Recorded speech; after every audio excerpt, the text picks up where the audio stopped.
का स्टैंड पाकिस्तान की तरफ से लिया गया। वाज़ेह तौर पर पाकिस्तान ने कह दिया कि हम ईरान के साथ खड़े हैं। आप समझते हैं ये काबिल तहसीन अमल है पाकिस्तान का? बिस्मिल्लाहिर्रहमानिर्रहीम। अल्लाह मोहम्मद व आले मोहम्मद कुल्लु मुस्लिम इख्वा। तमाम मुसलमान एक बदन की तरह हैं। सही बुखारी की हदीस शरीफ है जनाब मोहम्मद रसूलुल्लाह सल्लल्लाहु अलैहि वसल्लम की। तो बावजूद इसके कि हमारा खून का रिश्ता नहीं होता, लेकिन जब गजा में खून बहता है, जब तेहरान पे हमला होता है, जब काबुल में खुदा न खास्ता बम धमाका होता है, या कहीं किसी मुसलमान को तकलीफ पहुंचती है, तो हमारा दिल दर्द करता है। तो मेरे ख्याल में तौर मुसलमान एक अच्छा स्टैंड लिया है तेहरान के साथ, लेकिन हमें ज़्यादा मजबूत किरदार अदा करना चाहिए। और जिस तरह जनाब इमरान खान साहब जब वज़ीर आज़म थे, तो अफगानिस्तान के मामले पे जिस तरह OIC को इकट्ठा किया था, मेरे ख्याल में मियाँ साहब को भी, अपना शहबाज साहब को भी वो किरदार अदा करना चाहिए और पाकिस्तान को लीड लेनी चाहिए, उम्मत मुस्लिमा को इकट्ठा करना चाहिए। जी जिस तरह गजा पे किरदार नहीं अदा जी कर सके, उस तरह इस पे कम अज कम करना चाहिए। सही। अच्छा खान साहब, मुझे ये फरमाइए कि कल बड़ा वायरल हो रहा है डोनाल्ड ट्रंप का एक पुराना क्लिप, जिसमें वो दावा कर रहे हैं कि जिस वक्त अमेरिका ने ईरानी जनरल कासिम सुलेमानी को शहीद किया, उस वक्त खान साहब ने ट्रंप को फ़ोन किया और इस पर वो इंतहाई खुश थे, उन्होंने पूरा हफ्ता फिर काम ही नहीं किया। तो सर ज़रा इस पर बात कीजिएगा। नहीं, मेरे में ऐसी कोई लव बात नहीं है। इमरान खान साहब तो वो वाहिद इस्लामिक उम्मा के वो लीडर हैं जो इस्लामिक उम्मा को इकट्ठा करने की उन्होंने बात की। और इसी इस्लामाबाद में OIC कॉन्फ्रेंस में उन्होंने इस्लामिक उम्मा को ये कहा कि हम इस्लामिक ब्लॉक बनाते हैं इसराइल के खिलाफ और भारत के खिलाफ। तो ये बिल्कुल कोई गलती बात चल रही है और ये वही प्रोपेगेंडा है जो आप इमरान खान बिल्कुल साहब तरदीद कर रहे हैं, लग़्व कह रहे हैं आप, तो ये झूठा इल्जाम लगा रहे हैं डोनाल्ड ट्रंप इमरान खान पर। बिल्कुल, मैं कोई ऐसी बात मेरे नॉलेज में नहीं है, बिल्कुल गलत बात है। और ये कैसे हो सकता है कि एक मुस्लिम ब्रादर इस्लामी मुल्क के कोई अहम रहनुमा हो, चाहे वो अस्करी हो या सियासी हो, रियासती हो, उसकी शहादत पे ऐसी कोई बात कैसे कर सकता है? बिल्कुल ठीक है, ऐसा हो भी नहीं सकता और होना भी नहीं चाहिए। अली साहब, मुझे ये फरमाइए, आपसे पहले मेरे प्रोग्राम में अकील मलिक साहब मौजूद थे और लंदन की वापसी के हवाले से वही कह रहे हैं कि ये पार्लियामेंट का फैसला नहीं था, बल्कि वज़ीर आज़म उस वक्त के और आर्मी चीफ उस वक्त के, उनका ये मुश्तरका फैसला था। और वो कह रहे हैं कि अगर उस वक्त इमरान खान के बजाय शहबाज शरीफ साहब वज़ीर आज़म होते तो स्टांस पाकिस्तान का मुख्तलिफ होता, यानी अभिनंदन अभी वहाँ पर इंडिया में वीर चक्र वसूल नहीं कर रहा होता, बल्कि वो पाकिस्तान की जेल में सड़ रहा होता। सर देखिए, डिफेंस मिनिस्टर ख्वाजा आसिफ साहब हमेशा गैर जिम्मेदार बयानों के लिए मशहूर हैं। माजी में भी उनकी फौज के खिलाफ कुछ स्पीचें मौजूद हैं, लेकिन बतौर डिफेंस मिनिस्टर अभी जो पाक इंडिया वॉर हुई है उसमें भी उन्होंने गैर जिम्मेदाराना गुफ्तगू की, आज भी गैर जिम्मेदाराना गुफ्तगू की, क्योंकि पाकिस्तान के दिफा के वजीर की जानिब से चंद साल पहले एक जीती हुई जंग पे सवालिया निशान बनाना ये बहुत गलत बात है। क्योंकि हम तहरीक इंसाफ की मैं बात करूंगा, हम जब भी एस्टैब्लिशमेंट की बात करते हैं तो हम ये कहते हैं कि फौज का, एस्टैब्लिशमेंट का सियासत में रोल नहीं होना चाहिए, लेकिन उनके पेशा वराना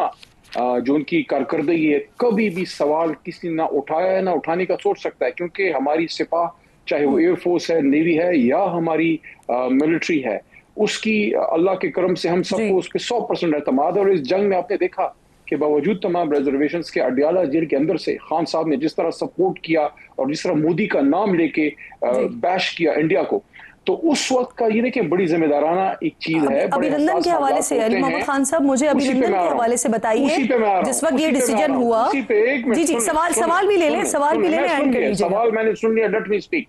देखिए, इस तरह के फैसले ना कोई वजीर आजम अकेला लेता है, ना कोई आर्मी चीफ अकेला लेता है। आर्मी चीफ के थिंक टैंक्स होते हैं, वो एक इदारे को हेड करता है, उसके पास हसास इदारा है, इंटर सर्विसेज भी है, MI है, बेशुमार इदारे हैं।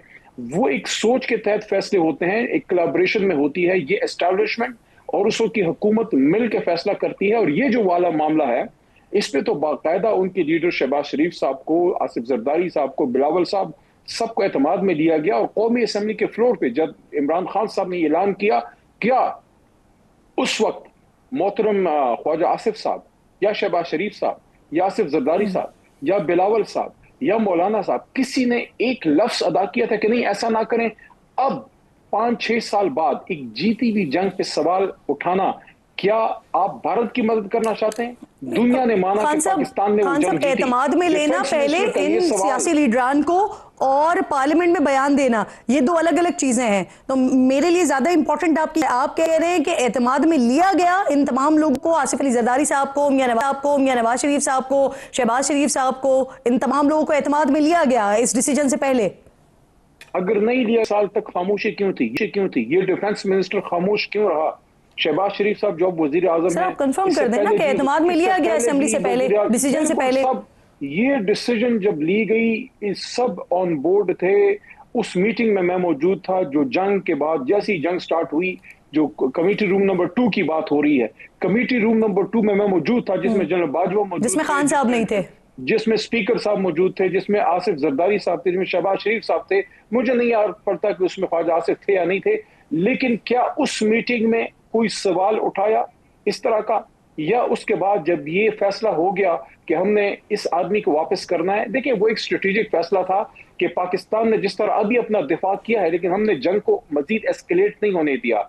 जैसी अमन की बात है, खान साहब बहुत इंपॉर्टेंट बात कर रहे हैं, अब बहुत इंपॉर्टेंट बात कर रहे हैं। कमेटी नंबर 2 में जब ये बताया गया, जब ये डिस्कस हो रहा था, उस वक्त किसी किस्म का ऑपोजिशन लीडर की तरफ से या उनके पास जो लोग मौजूद थे, ऑपोजिशन लीडर शहबाज शरीफ साहब या दीगर लोगों की तरफ से किसी किस्म का कोई ऑब्जेक्शन नहीं किया गया अभिनंदन की वापसी पर? नहीं, उस वक्त तो हमला हो चुका था और ये फैसला करना था कि हमने आगे क्या करना है। उसके बाद जब ये फैसला हुआ कि अभिनंदन को वापस करना है, पाकिस्तान की एस्टैब्लिशमेंट, हमारी फौज, हमारी सिपाह और उस वक्त की हुकूमत नहीं चाहते थे कि एक कामयाब दिफा के बाद मजीद एस्केलेशन हो। एस्केलेशन को कम करने के लिए और भारत को एक इखलाकी थप्पड़ देने के लिए कि जंग में भी शिकस्त दी और इखलाकी तौर पर भी शिकस्त दी और दुनिया को मैसेज दिया कि हम पुरअमन कौम है।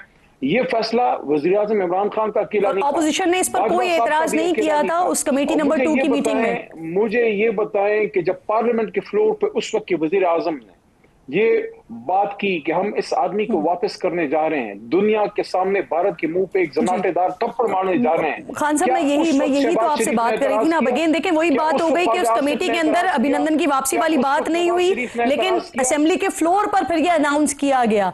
तो यही बात मैं आपसे पूछ रही थी कि क्या पहले इस डिसीजन पर एतमाद में लिया गया है नहीं। अब मुझे ये फरमाइए सर, जरा खान साहब के हवाले से भी बात कर लेते हैं। उनकी रिहाई के लिए तहरीक शुरू कर दी है, पहले आप लोगों ने मज़ामत की, कोई इसका नतीजा नहीं निकला। मोहम्मद खान साहब, मेरे पास वक्त जरा खत्म हो रहा है, मैंने आपसे 2-3 अहम सवाल कर रहे हैं, चलिए कर लें।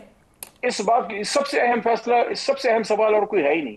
मुझे ये बताएं, ये जंग हमने जीत ली है जो मौजूदा है, हमारी एस्टैब्लिशमेंट से रिजर्वेशंस बेशुमार हैं, लेकिन क्या हमारे किसी जिम्मेदार शख्स ने एक सवाल उठाया? हम समझते हैं कि हमने कामयाब दिफा किया, मजीद एस्केलेशन पाकिस्तान के हक में नहीं थी। जब इन्होंने अमन की बात की, हम सब ने सपोर्ट किया, यस अमन होना चाहिए। उस वक्त जब पाकिस्तान ने जंग जीती, हम 2 जंगें इस छोटे वक्फे में जीत चुके हैं, उस वक्त क्या उनके मुंह को ताले लगे हुए थे कि 6 साल तक ये लोग खामोश रहे हैं और अब इनको क्यों बोलना पड़ रहा है? क्या मोदी की यारी तंग कर रही है?